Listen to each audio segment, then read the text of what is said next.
Прывітанне, гэта падкаст «Куды коціцца свет». Мяне завуць Дмітрый Гурневіч. Сёлета Нобелевскую прэмію ў эканоміцы атрымалі 3 навукоўцы са Злучаных Штатаў Амерыкі, якія нібыта раскрылі сакрэт багацця краінаў. Нобелевскі камітэт у сваім тлумачэнні матывацыі гэтай прэміі так і напісаў, што гэтыя навукоўцы знайшлі новае разуменне, чаму краіны свету значна адрозніваюцца па ўзроўні дабрабыту. І ў нюансах і дэталях гэтага сакрэта, гэтай таямніцы мы сёння будзем разбірацца разам з маім госцем. Куды коціцца свет? А мой сённяшні госць – гэта Алеся Ляхновіч, дарадца Святланы Ціханаўскай па эканамічных рэформах, а таксама віцэ-кіраўнік Асацыяцыі беларускага бізнесу за мяжой АББА. Алесь, прывітанне. Вітаю. Алесь, я ще раз процитую то, што вось Нобелевскі камітэт пісаў, і дакладней то, што навукоўцы ў адным сказе. У чым, паводле іх, сакрэт багацця адных краінаў і беднасці іншых, гэта ў тым, што дабрабыт дзяржаў, на іх думку, напрамую залежыць ад палітычных і эканамічных інстытутаў. Давай на пачатак пагаворым пра тое, што это ўвогуле такое. Таму што палітычныя і эканамічныя інстытуты ёсць у кожнай дзяржавы. Як это можа ўплываць на дабрабыт, а, напрыклад, не карысныя выкапні, нафта ці золата? Можна на прыкладах разгледзець. Эканамічныя інстытуты, напрыклад, права ўласнасці. То бок дазвол на тое, каб чалавек мог мець права ўласнасці. У камуністычных сістэмах права ўласнасці было забаронена. У прыватнасці ў СССР нельга было мець ва ўласнасці фабрыку, зямлю і гэтак далей. Гэта было дзяржаўнае, супольнае, калектыўнае. Так? Гэта адзін з прыкладаў. І ў залежнасці ад таго, ці у вас ёсць такі інстытут, як прыватная ўласнасць на зямлю, ці ён у нейкім сэнсе абмежаваны, напрыклад, можа быць манархія, і толькі манарх з'яўляецца ўласнікам усёй зямлі, то будуць розныя эканамічныя наступствы гэтага, розныя эканамічныя стымулы. Калі вы ўласнік на сваёй зямлі, вы можете гэтую зямлю развіваць, ці гэтую фабрыку, інвестыцыю, праекты развіваць, бізнес. А калі вы не ўласнік, а ведаеце, вы там у розныя часы нават маглі быць рабом, парабкам, так, працаваць на пана, то ў такой краіне, у такой эканамічнай сістэме стымулы будуць іншыя, і краіна будзе бяднейшай. Тады патлумач мне, калі ласка, чаму Нарвегія да 70-х год, пакуль яны не знайшлі велізарныя залежы нафты, была беднай краінай в Европе? Тыя самыя інстытуты, якія раней былі, такія і цяпер, але толькі карысныя выкапні дапамаглі ім стаць рэальна багатай заможнай краінай. Мне здаецца, Нарвегія і да 70-х не была беднай краінай. У іх не было асфальтаваных дарог амаль што ввогуле. Але натуральна, што гэта яны не паміралі з голаду, але ці гэта працуе заўсёды, гэты інстытут? Можа, спрабую іначай адказаць. Трэба глядзець на ўсё ў комплексе. То бок трэба глядзець і на эканамічныя і палітычныя інстытуты. Можна глядзець дадаткова на тое, што ты назваў, то бок эканамічныя,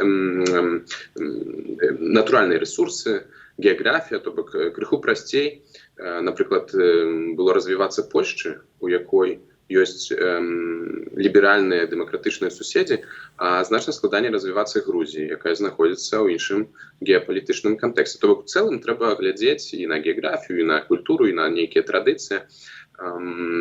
Трэба на гэта глядзець. Але пры гэтым усім ёсць вельмі шмат прыкладаў, калі можна браць адзін і той жа народ, паўднёвую, паўночную Карэю, камуністычны кантынентальны Кітай і нацыяналістычны ліберальны, сёння ўжо ліберальны Тайвань, таксама гэта кітайцы.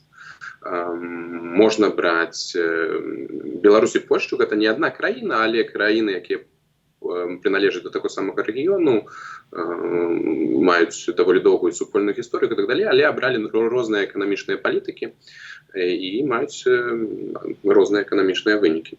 Так што гэта проста паказвае, што рэсурсы гэта можа дапамагчы, хаця можа і перашкодзіць, ёсць праклён рэсурсаў, так і называецца ў эканоміцы.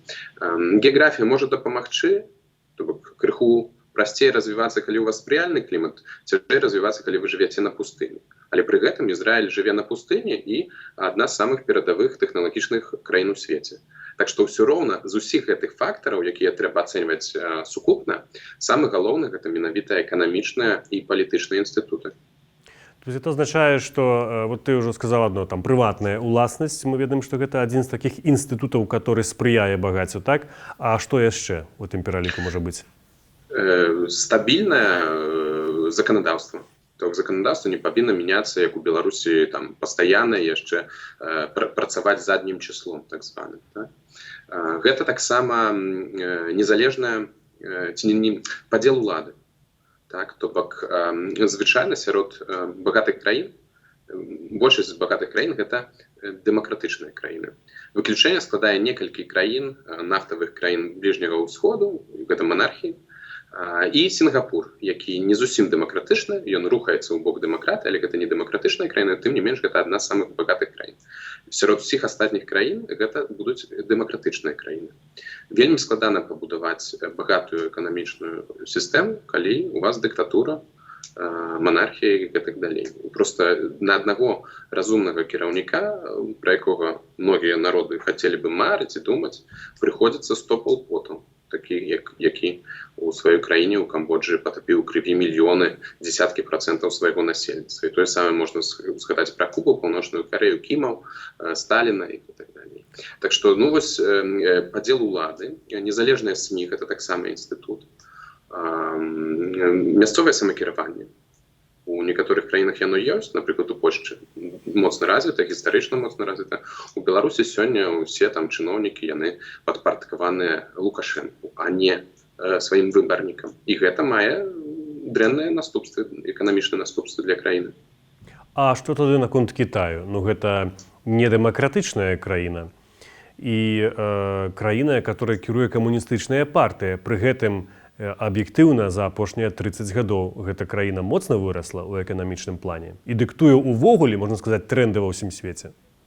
Безумоўна, Кітай гэта краіна, якая з беднаты даволі неблага вырасла за апошні нават не 30 гадоў, а ўжо больш за 40 гадоў. Ну так, што яны 78 году пачалі рэформы пасля смерці Мао Цзэдунга.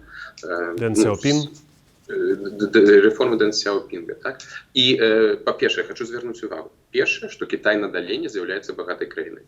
То, калі вы паглядзіце на дабрабыт насельніцтва, гэта ўсё яшчэ не багатая краіна. Гэта, ну, сярэднестатыстычная краіна.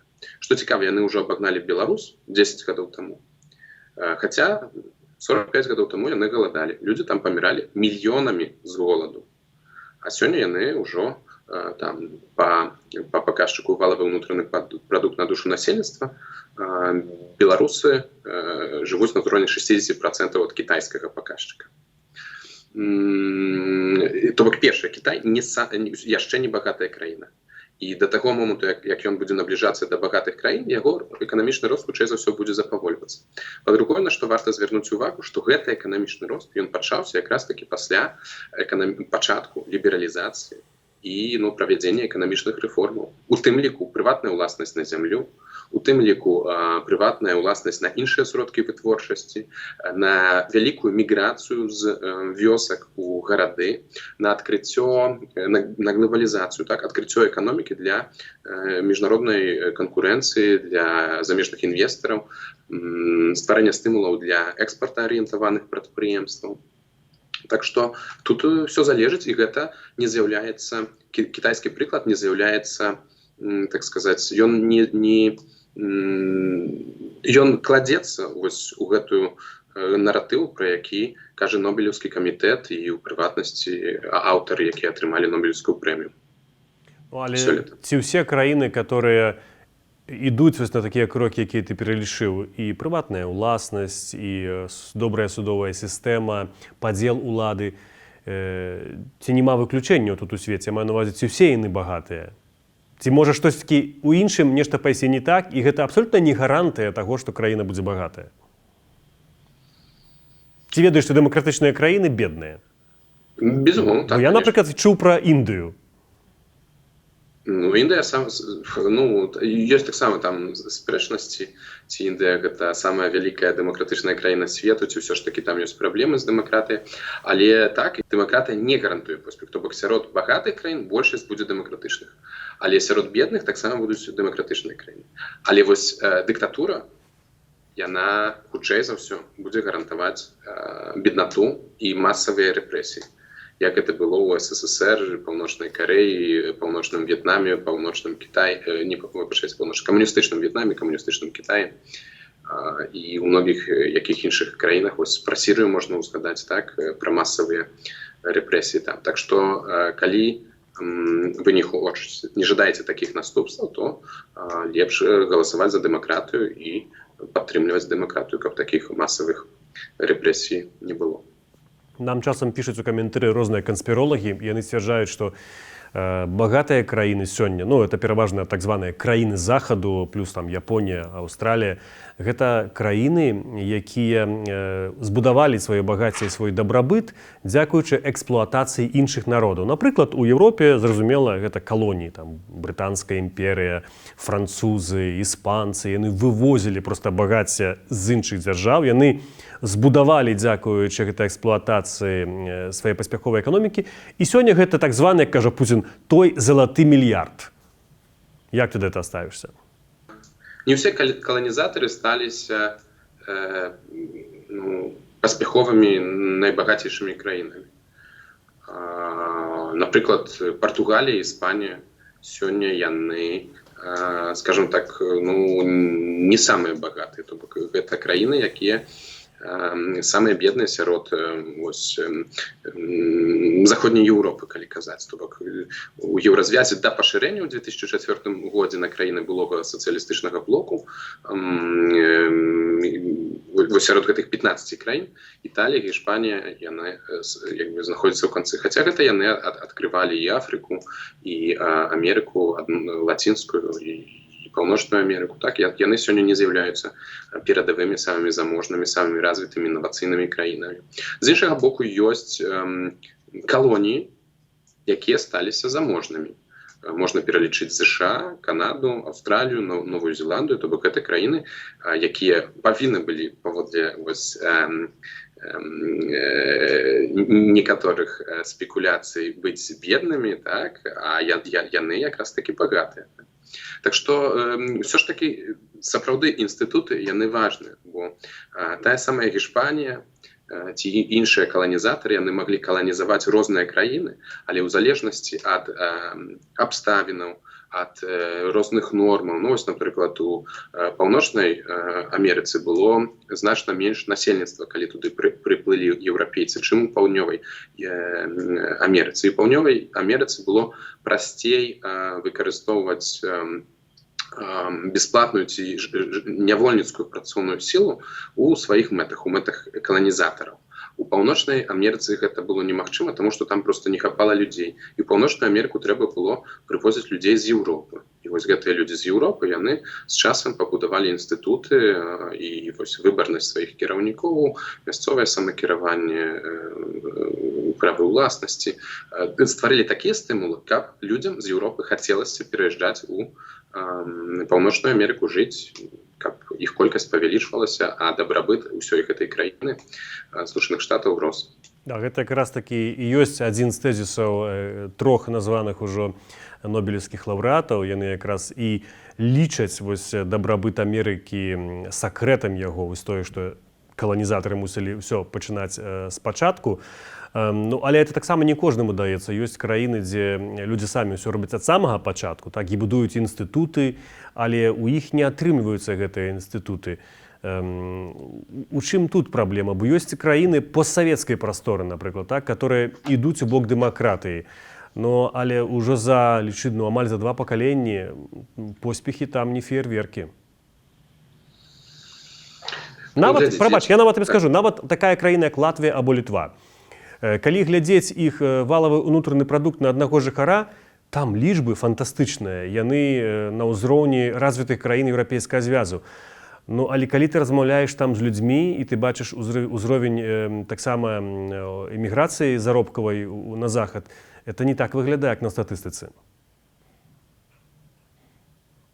Зразумела. У выпадку з краінамі былога СССР вы маеце рацыю, што сярод іх няма вось такіх адназначных лідараў, адназначных паспяховых кейсаў. Так? А калі адкінуць краіны Балтыі, якія былі у у Савецкім Саюзе на одно пакаленне менш, бо яны ўсё ж таки былі далучаны да Савецкага Саюзу, акупаваныя толькі пасля пачатку Другой сусветнай вайны, тады як іншыя 12 краін былога Савецкага Саюзу, яны былі ўсе 3 пакаленні, больш за 70 гадоў, там з 17 ці 19 года ў складзе СССР. То вось гэта спадчына, савецкая спадчына, яна ўсё ж таки выявілася, яна моцна паўплывала на людзей. То бок і тыя масавыя рэпрэсіі, якія адбываліся, у тым ліку ў Беларусі, напрыклад, у Курапатах, калі колер нацыі быў ліквідаваны, калі была ліквідаваная прыватная ўласнасць на ўсё, на зямлю, на сродкі вытворчасці, калі інавацыйнасць і канкурэнтаздольнасць яны не ўзнагароджваліся, а наадварот, можна ўзгадаць, што ў Беларусі людзі казалі, што не высоўвайся, так, лепш будзь як усе, а не старайся нешта сваё прыдумаць, так, цішэй едзеш, далей даедзеш, так, вось ёсць жа такія ў Беларусі прымаўкі і показкі. Ну і гэта з'явілася у тым ліку дзякуючы вось гэтай савецкай уладзе, так, што замест таго, каб развівацца, быў нейкі этас працы, этас дабрабыту, заможнасці, то наадварот. Але ў Польші, я прабачуся, пераб'ю, у Польшы, нават у сацыялістычнай Польшы пасля вайны была прыватная ўласнасць на зямлю. Там, зразумела, былі ў некаторых рэгіёнах так званыя ПГР, это дзяржаўныя такія сельскагаспадарчыя прадпрыемствы, як калгасы такі, але іх вельмі мала. У заходняй Польшчы. Так. Ну, яны былі там і калі ў бок Літвы, там некаторыя рэгіёны, але так, у заходняй Польшчы. Але пры гэтым у часы сацыялізму Польшча была або на такім самым узроўні развіцця, як БССР, або нават бядней. Ну, прынамсі, у 91-м годзе гэта нават любіць гаварыць пра гэта твой былы прафесар Лешак Бальцаровіч, аўтар шокавай тэрапіі ў Польшчы, або поспеху польска, інакш это сказаць. Ён кажа, што ў 91-м годзе ці ў 90-м Беларусь або Украіна, яны былі багацейшыя за Польшчу. Так, пры гэтым з прыватнай уласнасцю у Польшчы. Так, пры гэтым і Беларусь, і Польшча, і Украіна, тым не менш, яны былі краінамі другога света. Ну, не трэцяга, як там краіны Афрыкі, напрыклад, але другога. Яны былі беднымі краінамі ў параўнанні да заходняй Еўропы. Ці ў параўнанні да Амерыкі, Канады, Японіі і гэтак далей. То бок і Беларусь, і Польшча яны былі бедныя. І ў Беларусі і Польшчы дамінавала дзяржаўная ўласнасць. То бок у Польшчы заставалася прыватная ўласнасць на зямлю, а камуністы проста не здолелі пасля вайны і пасля таго, як яны акупавалі Польшчу, яны не здолелі насадзіць на штыках вось, калгасы. Так, быў моцны супраціў палякаў супраць гэтага. Калгасы былі таму створаны перадусім у заходняй Польшчы, то бок тыя землі, якія раней належалі да ўсходняй Нямецчыны. Так, на новых землях з палякаў, а часамі беларусаў, украінцах, якіх перавезлі там з заходняй Беларусі Украіны у той бок, у заходняй Польшчы, там стварылі вось гэтыя калгасы. Пакуль так было, пакуль дамінавала гэта сацыялістычны строй, Польшча ўжо апошнія 10 гадоў стагнавала, там не было эканамічнага росту. Беларусь яшчэ развівалася. У Беларусі эканамічныя паказчыкі былі даволі неблагія, і гэта адна з прычын, чаму ў 94-м годзе людзі дэмакратычна самі прагаласавалі за Лукашэнку і за вяртанне у вось той стан, савецкі час, калі фабрыкі працавалі, заробкі выплачваліся, пенсіі выплачваліся, а эканоміка расла з года ў год. Так? То бок у людзей не было тады у 91-м годзе падчас распаду СССР у масах. Я не кажу зараз пра інтэлігенцыю, пра Беларускі народны фронт, я кажу пра масы людзей. У масах людзей не было разумення, чаму разваліўся Савецкі Саюз, і чаму нам трэба рухацца ў іншым напрамку. Зараз, пасля 30 гадоў улады Лукашэнкі, я думаю, гэта разуменне ўжо ёсць, яно з'явілася не ўчора, то бок нават ужо ў 20-м годзе людзі разумелі, што яны хочуць новага, што яны ўжо як грамадства, і грамадства перарасло свайго кіраўніка. А скажи, ласка, а ці вяртаючыся ты згадаў пра 30 год, а ці ввогуле ёсць у свеце такія прыклады паспяховыя, калі на працягу аднаго пакалення бедная краіна станавілася багатай? І калі гэта розніца вельмі радыкальная, скажем, была? Так, ёсць Назову некалькі прыкладаў. Гэта Паўднёвая Карэя пасля Карэйскай вайны, 50-53 год. У прынцыпе, яны цягам 3 дзесяцігоддзяў яны сталіся значна больш сучаснымі. Яны практычна з краіны адной з самых недаразвітых, са слабой інфраструктурай, там, дарожнай, іншай, адукацыйнай сістэмай і так далей, яны скочылі з краіны трэцяга свету ў краіны першага свету. Тое самае зрабіла Японія пасля вайны, разбомбленая. Тое самае зрабіла заходняя Нямецчына, разбомбленая. Так, да вайны Нямецчына не была краінай трэцяга свету, але калі ўжо вайна сканчвалася, то, канешне, Нямецчына была ў руінах.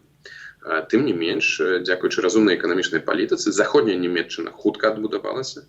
Там, безумоўна, была і падтрымка яшчэ, там, той жа план Маршала, чаго ва ўсходняй Нямецчыне не было, але тым не менш, цягам 3 дзесяцігоддзяў розніца паміж усходняй і заходняй Нямецчынай была такая, што на мяжы гэтых двух краін, і у тым ліку ў Берліне, трэба было страляць да людзей, якія з усходняй Нямецчыны хацелі перабрацца да сваіх сваякоў родных у заходнюю Нямецчыну, таму што адчувалі гэтую розніцу у дабрабыце.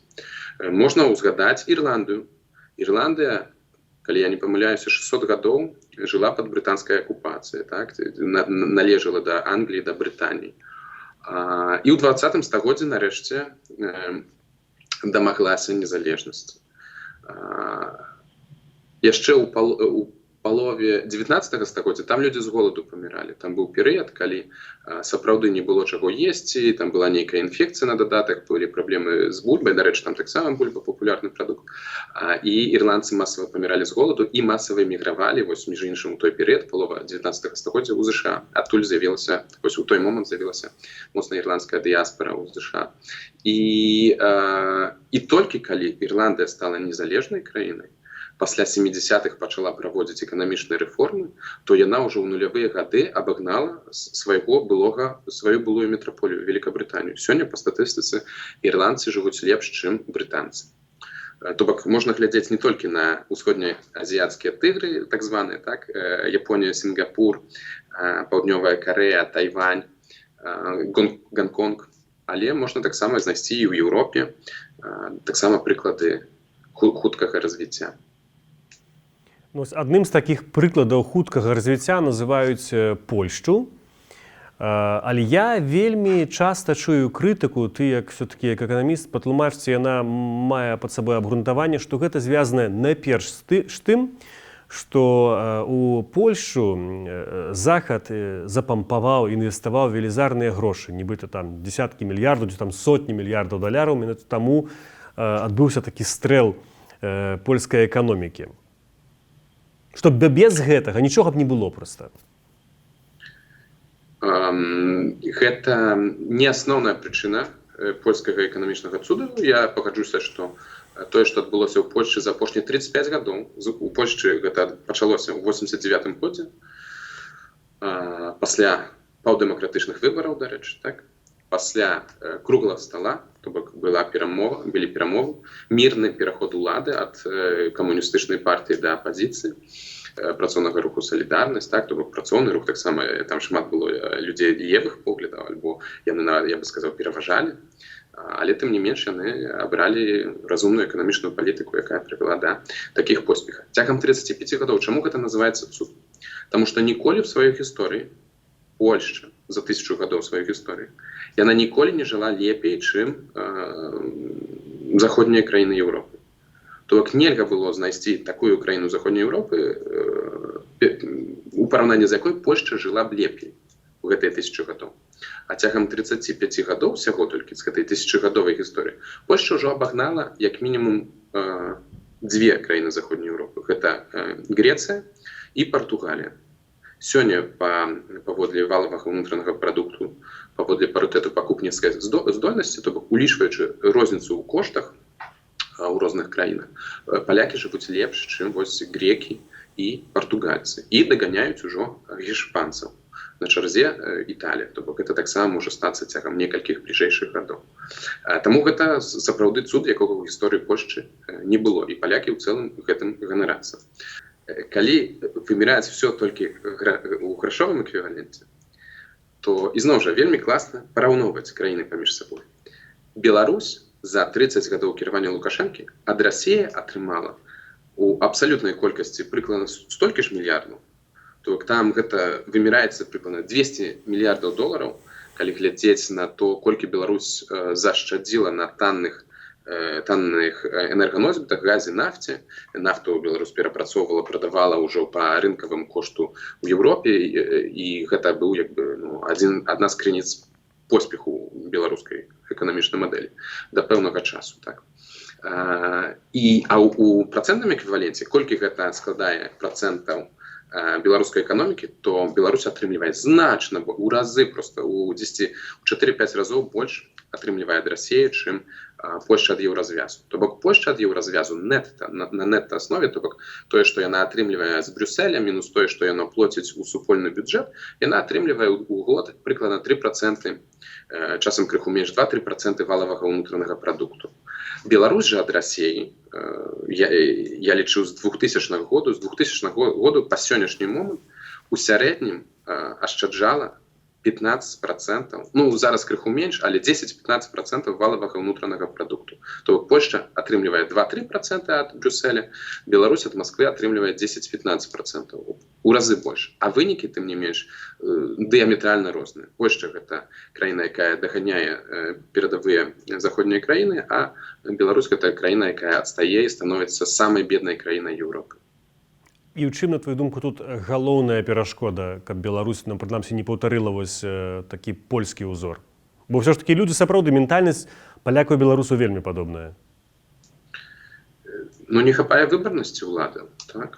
То бок людзі сапраўды гатовыя, 20-й год гэта паказаў, гарызантальная салідарнасць падчас таксама крызісу, ковіднага крызіса, салідарнасць людская, адказнасць людская, сумленнасць, законнасць. Калі б яны абралі, умоўна кажучы, замест Лукашэнкі Бабарыку, то што, адразу все было б інакш, ці як? Пытанне не толькі выбару чалавека, бо калі б гэта будзе, назовем, Віктор Бабарыка ці любы іншы чалавек, але пры тых самых кампетэнцыях, паўнамоцтвах, які мае сёння Лукашенко, то існуе высокая верагоднасць, што з цягам часу ўлада засасе і гэтага чалавека, так, у сваю пастку. Таму мяняць трэба сістэму. То бок не чалавека трэба мяняць Лукашенко, а мяняць трэба цэлую сістэму, рэжым. То бок такую сістэму, у якой все падчыняецца вось гэтай адной асобе. Яна выбірае і суддзяў Верховнага суда, і суддзяў іншых інстанцый, і мясцовую ўладу, і, ведаеце, і бульбу перабірае, і надоі кароваў робіць, і разбіраецца ў мікраэлектроніцы і так далее. Такога не павінна быць. І ў перадавых краінах прэзідэнт мае зусім іншыя паўнамоцтвы. Так што мяняць трэба всю палітычную сістэму.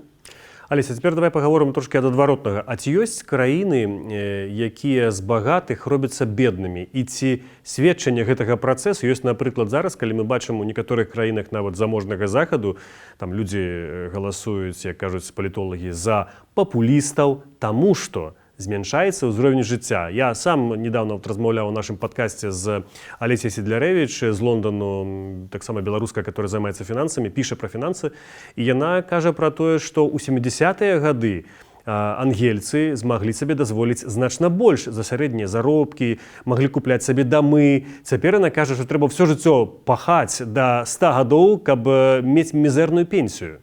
Гэта ж у якім сэнсе зніжэння ўзроўню жыцця. Ёсць такое. Таму пачну... І інстытуты ж на месцы тыя самыя, хіба што?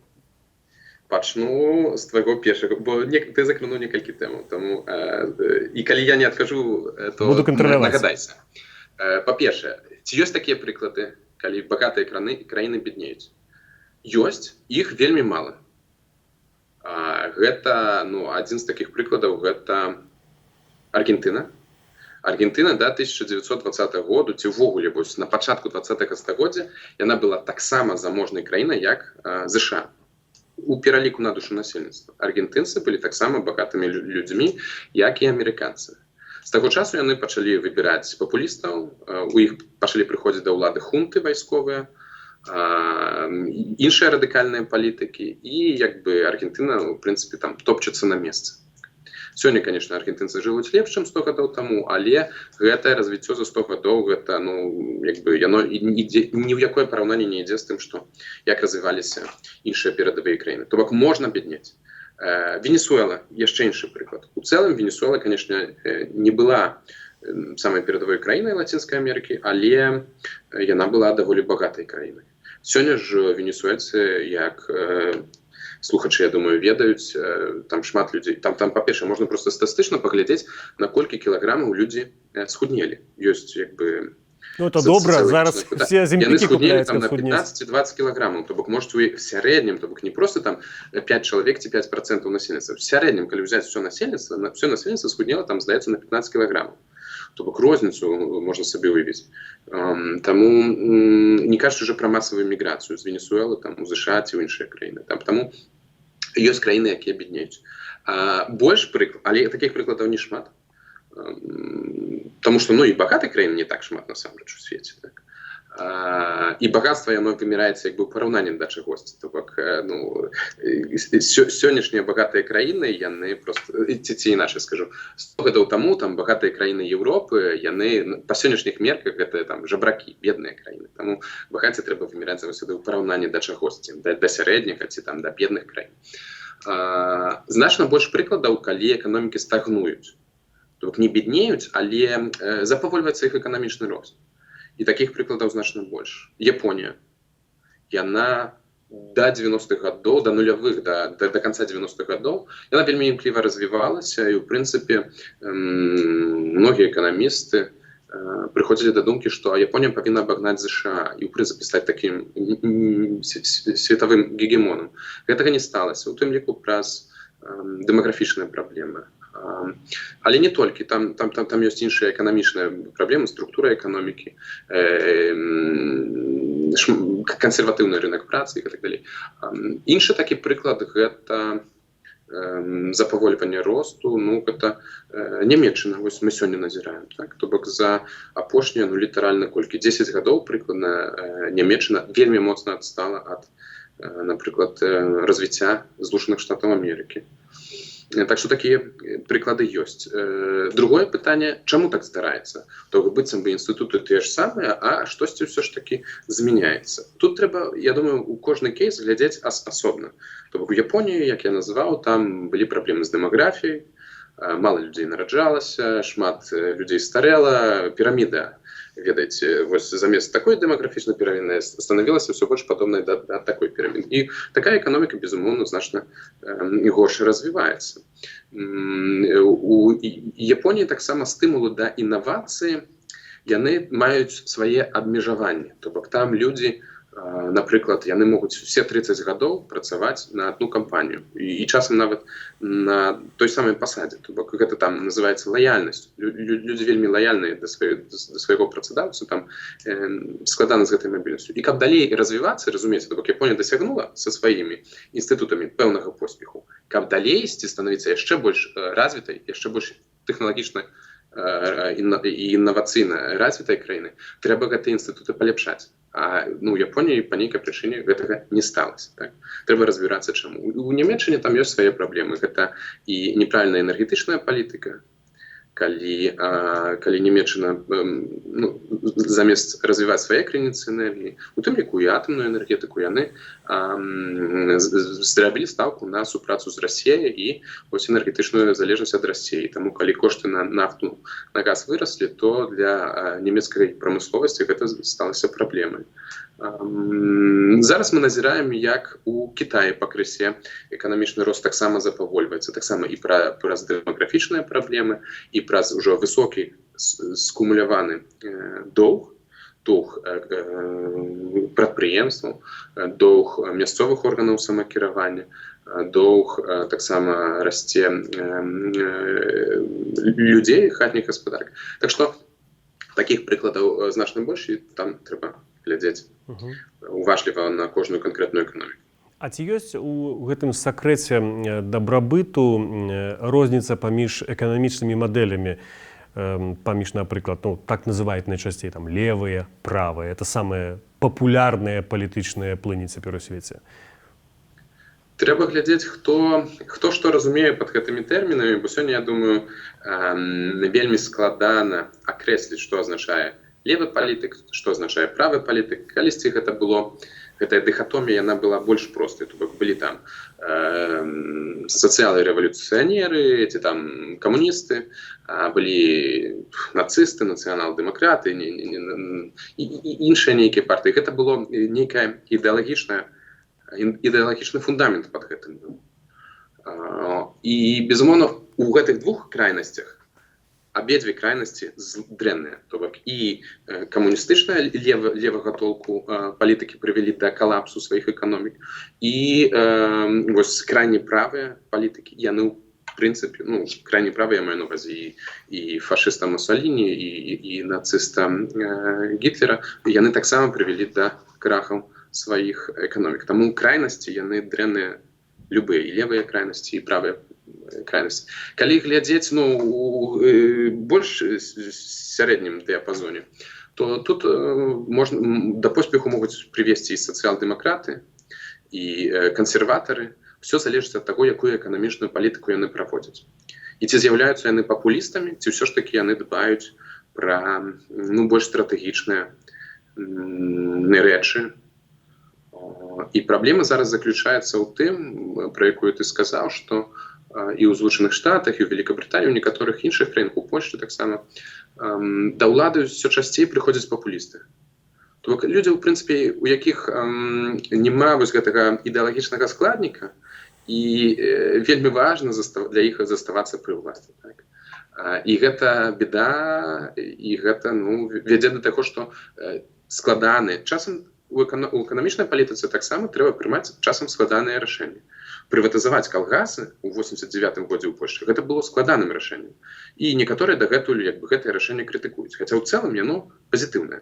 У цэлым, дзякуючы гэтаму, у Польшчы вёска перастала співацца, перастала выміраць, у вёсцы з'явіўся свой прыватны бізнес, і ў цэлым вёска ў Польшчы выглядае неблага у параўнанні да Беларусі, дзе засталіся калгасы, аграгарадкі, і ўсё гэта выглядае не вельмі добра, і мужчын на вёсках, і моладзі на вёсках практычна ўжо не засталося. Мужчын таму, што спіліся, а моладзь таму, што перастала нараджацца альбо з'язджае ў большыя гарады. Таму часам трэба рабіць гэтыя складаныя эканамічныя рашэнні. І вось гэтых складаных эканамічных рашэннях новыя палітыкі ў розных краінах Еўропы, развітых краінах, яны пазбягаюць. І то бок яны розныя праблемы эканамічныя яны адкладваюць на потым. Мне просто цікава, ці ёсць сапраўды яшчэ дагэтуль актуальная эта розніца паміж рознымі сістэмамі. Яна была вельмі відавочная і выразная у канцы 80-х, калі гаварылі там пра, напрыклад, рэгуляванне эканомікі, якая была ў Савецкім Союзе, што это вядзе да крызіса, трэба там капіталізм, нябачная рука рынку. Ці гэта сёння яшчэ актуальна, ці ўсё-такі свет прыйшоў уже да абсалютна нейкай гібрыднай сістэмы, таму што ў той самай ЗША, дзе зараз ты знаходзішся, трэба сказаць, у Вашынгтоне, нават абраны прэзідэнт, который ідзе, ён таксама у пэўным сэнсе з нейкімі рэгуляваннямі, ідэямі абрэгулявання эканомікі ідзе, яго падтрымліваюць, хаця ён прэзентуе быццам бы партыю, которая за такі найчысцейшы капіталізм. Прынамсі, мы так это уяўляем на постсавецкай прасторы. Так, ужо мінуў той час, калі ідэалагічная падкаванасць, яна стварала больш, скажем, такі зразумелы, празрысты вобраз, чаго данная партыя ці палітык хоча правесці, да якой эканамічнай мадэлі. То бок, вось гэта чысты капіталізм ці чысты сацыялізм, то бок раней гэта было прасцей. Сёння палітыкі яны дастасоўваюцца да патрэбаў і галасоў сваіх выбарнікаў. То бок, калі ў Злучаных Штатах шмат людзей лічыць, што міграцыя з'яўляецца праблемай, то гэта становіцца адным з важных пунктаў праграмы. І, дарэчы, абодвух палітыкаў, і Камалы Харріс, і Дональда Трампа.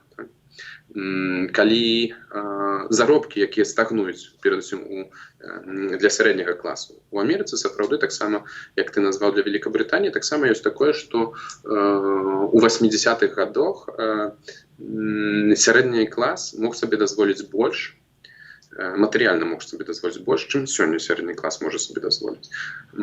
Так што і гэтая праблема ёсць, і гэта таксама вось гэтыя ўнутраныя эканамічныя праблемы яны станавіліся асноўнымі пытаннямі выбарчых кампаній. Пры гэтым што адна, што другая, я зараз крыху пра ЗША кажу, але гэта тычыцца іншых краінах, але на прыкладзе ЗША і адзін і другі кандыдат, другая кандыдатка, яны ў цэлым даволі папулістычную палітыку праводзілі. То бок, калі вельмі спрошчана сказаць, адзін мог паабяцаць паніжаць падаткі, а другі мог абяцаць павышаць дзяржаўныя выдаткі. І адно, і другое вядзе да бюджэтнага дэфіцыту, так? Да раздавання грошай.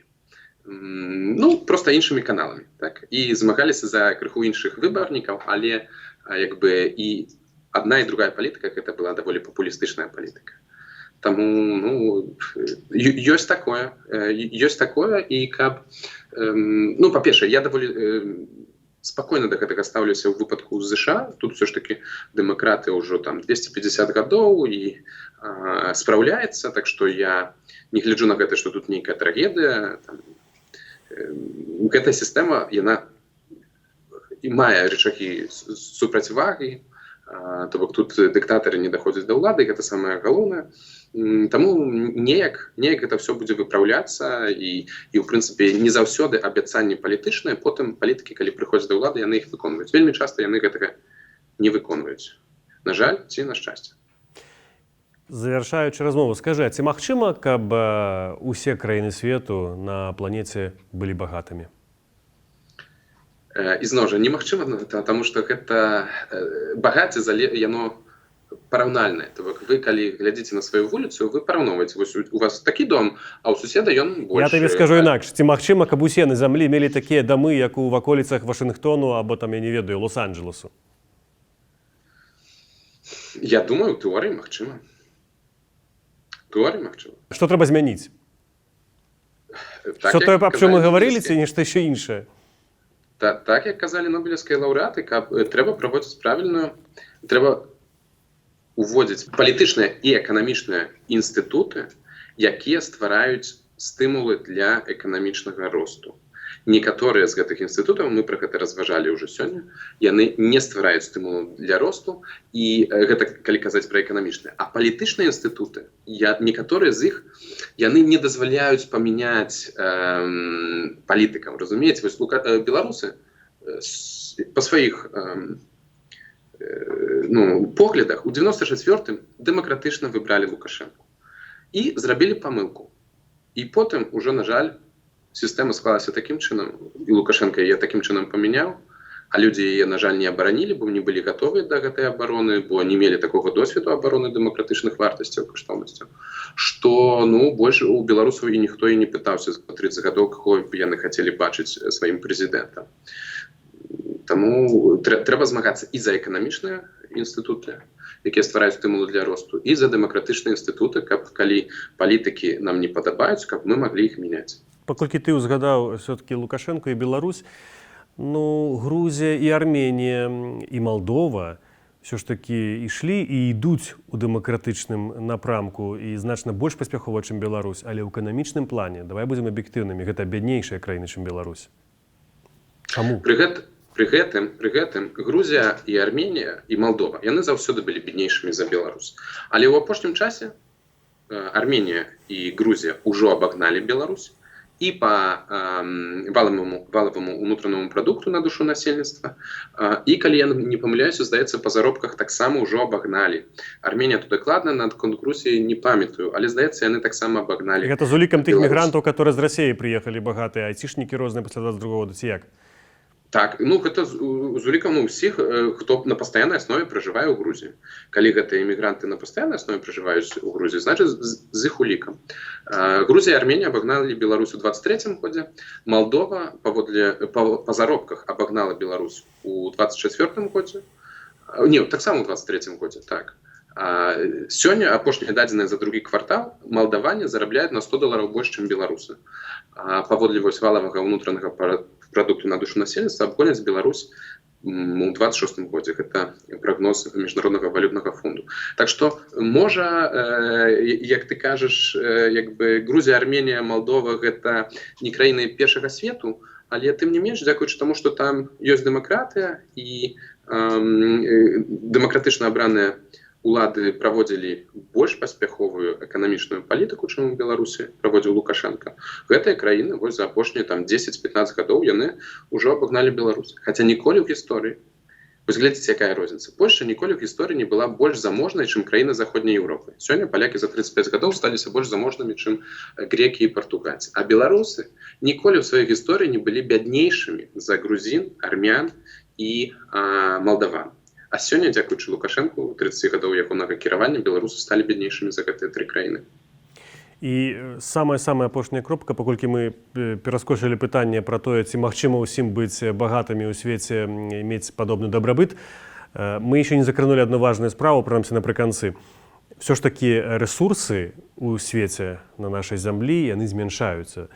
Змяншаецца і колькасць нафты, і колькасць газу, карысных выкапняў. Гэта ж таксама, як то будзе, бадай, уплываць на зямлю. Да нават вада робіцца пакрысе ўжо ад шмат дзе ў рэгіёнах недаступным прадуктам. Чыстая вада, маю на ўвазе. Паветра таксама якасць пагаршаецца. Многія навукоўцы гавораць пра кліматычны крызіс. Ці гэта ўсё перашкодзіць вот на гэтым шляху, скажем так, да ўсеагульнага дабрабыту? Ці ёсць шансы гэта пераскочыць і падмануць, скажем так, цячэнне гісторыі? Розная сыравіна по-рознаму і там кліматычныя ўсловы по-рознаму патрэбныя. То бок тое, што раней было важным, там не ведаю, мець шмат лесу, шмат дзякуючы гэтаму вугля, там нафты, газу, алмазы, золата, гэта калісьці было больш важным. Сёння самае галоўнае гэта чалавечы капітал. Ёсць у свеце шмат краін, якія не маюць прыродных выкапняў, Сінгапур, Ізраіль, Ірландыя, нягледзячы на гэта перадавыя развітыя тэхналагічныя краіны. І менавіта ў гэтым накірунку павінна ісці Беларусь. Беларусь павінна развівацца дзякуючы сваім таленавітым, адукаваным, прафесійным людзям. Іншыя праблемы, такія як змена клімату, мне здаецца, беларусы тут не змогуць выправіць ці там неяк моцна нашкодзіць гэтым кліматычным працэсам. То з часам, калі Беларусь стане дэмакратычнай краінай, яна далучыцца да кааліцыі тых краінаў, якія змагаюцца з кліматычнымі зменамі ці праблемамі доступу да вады. На сённяшні момант Беларусь яшчэ не грае ні эканамічна важнай ролі у глобальным свеце, ні палітычна важнай ролі, таму гэта пытанне не зусім да нас. Дзякуй вялікі, Алесь. Я нагадаю нашим глядачам, што сёння маім госцем з Вашынгтону быў Алесь Ляхновіч, дарадца Святланы Ціхановскай у эканамічных рэформах, а таксама віцэ-кіраўнік Асацыяцыі беларускага бізнесу за мяжой АБА. Для вас у празе працаваў я, Дмітрый Гурневіч. Лайкайце гэтае відэа, шэрце яго, каментуйце, калі для вас гэта бяспечна. Будьце разам з намі, заставайцеся са свабодай. Куды коціцца свет?